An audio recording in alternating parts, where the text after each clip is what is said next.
தொடக்க நூல் அதிகாரம் 11. பாபேல் கோபுரம். அப்பொழுது உலகம் முழுவதிலும் ஒரே மொழியும் ஒரே விதமான சொற்களும் இருந்தன. மக்கள் கிழக்கிலிருந்து புறப்பட்டு வந்து சினையார் நாட்டில் சமவெளி ஒன்றைக் கண்டு அங்கே குடியேறினர். அப்பொழுது அவர்கள் ஒருவரை ஒருவர் நோக்கி, வாருங்கள், நாம் செங்கற்கள் அறுத்து அவற்றை நன்றாக சுடுவோம் என்றனர். அவர்கள் செங்கல்லை கல்லாகவும் கீழைக்காரையாகவும் பயன்படுத்தினர்.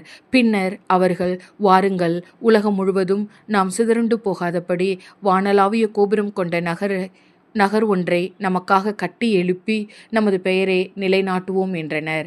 மானிடர் கட்டி கொண்டிருந்த நகரையும் கோபுரத்தையும் காண்பதற்கு ஆண்டவர் கீழே இறங்கி வந்தார்.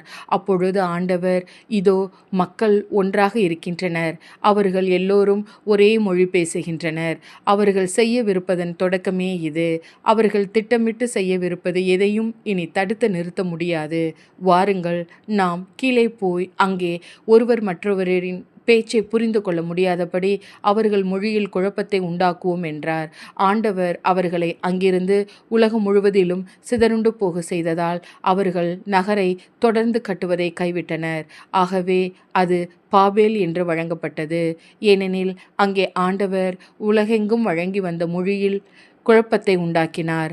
அங்கிருந்து அவர்களை ஆண்டவர் உலகம் முழுவதிலும் சிதறுண்டு போக செய்தார். சேமின் வழி மரபினர். சேமின் தலைமுறைகள் இவையே. வெள்ளப்பெருக்கிற்கு 2 ஆண்டுகளுக்கு பின் சேம் 100 வயதாக இருந்தபொழுது அவனுக்கு அர்பகசாது பிறந்தான்.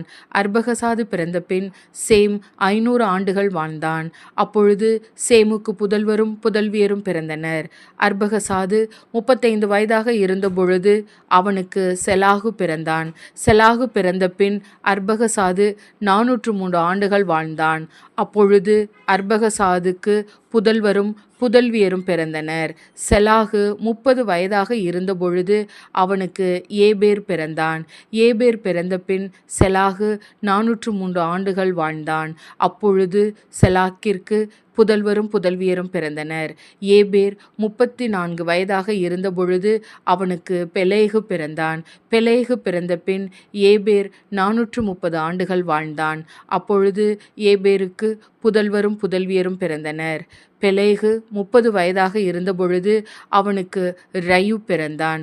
ரயு பிறந்த பின் பெலேகு 209 ஆண்டுகள் வாழ்ந்தான்.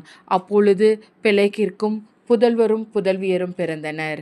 ரயு 32 வயதாக இருந்தபொழுது அவனுக்கு செரூகு பிறந்தான். செரூகு பிறந்த பின் ரயு 207 ஆண்டுகள் வாழ்ந்தான்.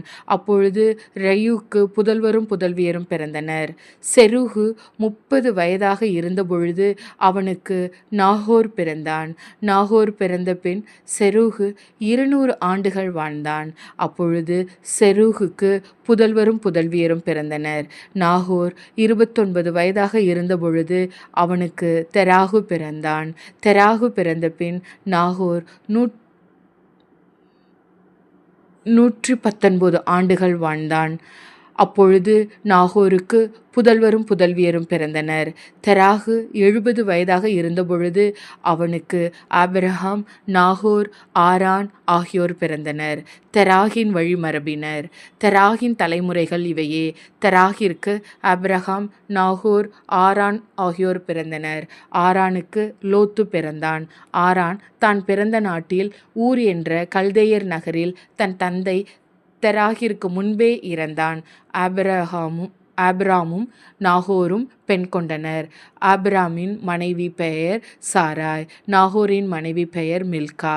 மில்கா ஆரானின் மகள். மில்கா இசுக்கா ஆகியோரின் தந்தை ஆரான்.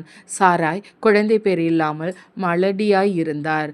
தெராகு தம் மகன் ஆபிராமையும் தன் மகன் ஆரானின் புதல்வன் லோத்தையும் தன் மருமகளும் தன் மகன் ஆபிராமின் மனைவியுமான சாராயையும் அழைத்து கொண்டு ஊர் என்ற கல்தேயர் நகரை விட்டு கானான் நாட்டை நோக்கி புறப்பட்டு சென்றார்.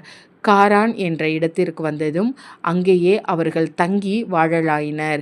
தெராகு 205 வயதாக இருந்தபொழுது காரானில் இறந்தார். இது ஆண்டவரின் அருள்வாக்கு. இறைவா, உமக்கு நன்றி.